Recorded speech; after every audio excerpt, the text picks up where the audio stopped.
One of the indicators of all-terrain vehicles' off-road performance is the ability to overcome such natural obstacles like marshland, gullies and swampy brooks, rivers, lakes, etc.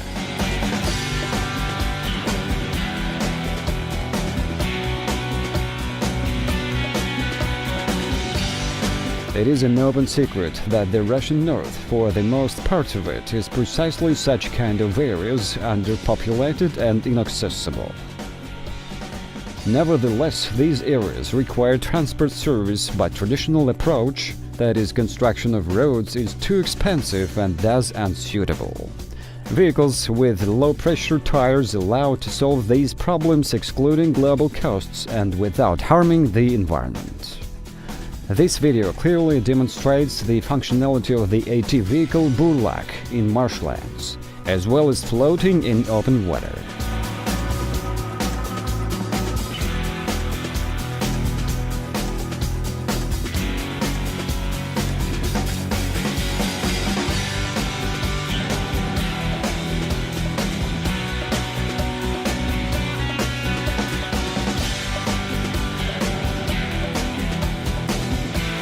I'm not going to take away time from viewers by listing the main characteristics of the AT vehicle, since all the information is available in the first part. So I will explain some points presented in my video.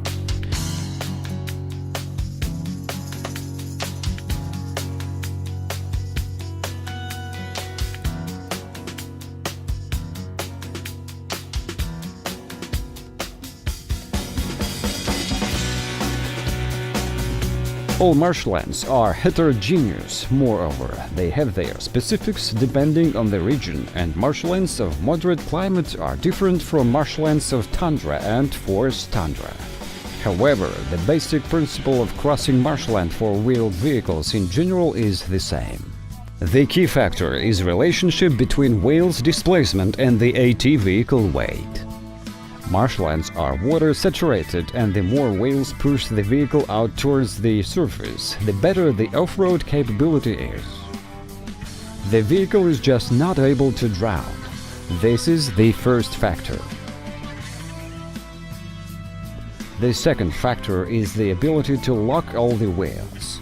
It seems easy, but there's one unpleasant moment. At full lock there's no torque redistribution in the direction of least resistance, and transmission load in this case increases significantly. That can lead to breakdowns. The third factor is geometric off-road capability. It is ground clearance. The higher it is, the better. Ground clearance of Burlak AT vehicle is about 750 mm. The vehicle is equipped with flat underside. Unlike vehicles with bridge connection, Burlak is able to crawl on its underside through marshland like on a ski, without clinging and without creating additional resistance.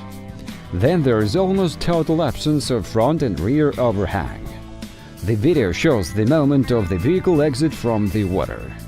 If there was an overhang, the vehicle would bump up against the edge of marshland and it would take some effort to overcome the obstacle. The fourth factor is weight distribution, that is evenly distributed weight of a vehicle on its axis. The fifth factor is the minimum stable speed.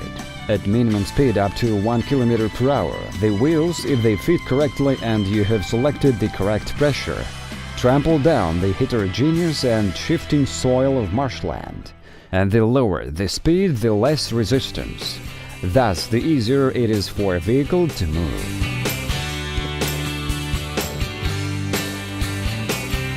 It is a rule, but there are exceptions.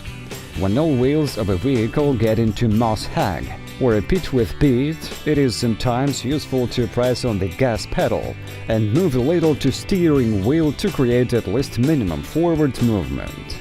Understanding of these points usually comes with driving experience.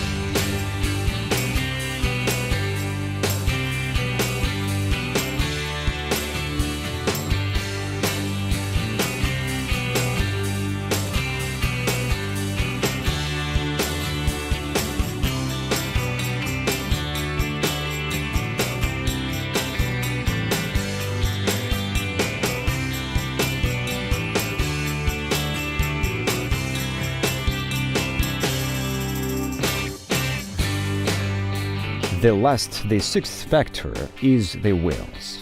We don't speak about the size here.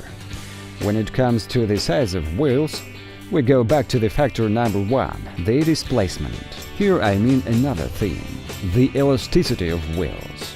It is very difficult to find the middle ground, so the wheels allowed the vehicle to move on solid ground with a reasonable speed, since it is very difficult to avoid large distances in the north, but yet the tire could be bled to minimum pressure for overcoming marshlands and snow.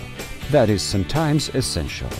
It is popularly believed that grocers on tires must be more explicit, but in this case the environment suffers because a grocer bumps into marshy ground, and as wheels move it pulls out the top layer of ground or moss.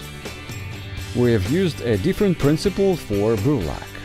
Due to the elasticity of rubber and large bearing surface area of all wheels, the ground pressure is much lower than the pressure of average person walking light.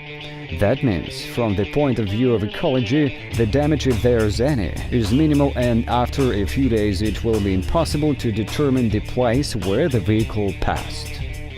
The availability of system that controls tires pressure right from the cabin also offers advantages for off-road capability, because it is not always possible to go out and bleed the tires to needed pressure if the vehicle is moving through marshland. Besides all the listed, there's also a winch and water propeller. But everything is clear regarding this, and there is no need to focus our attention on it. Long travel suspensions are also not necessary for working version, since the elasticity of tires helps to absorb the road unevenness up to 12 inches plus 8 inches of suspension travel. So the general index is quite acceptable. That's all. As you can see, there are no miracles. Everything is explainable, and I have just one addition to all the above mentioned. Human factor must be always considered. Anyone can easily destroy even the most reliable all-terrain vehicles, and then argue that the vehicle sucks, and so on. The vehicle requires understanding. I don't even mention love and care, but understanding is necessary for sure.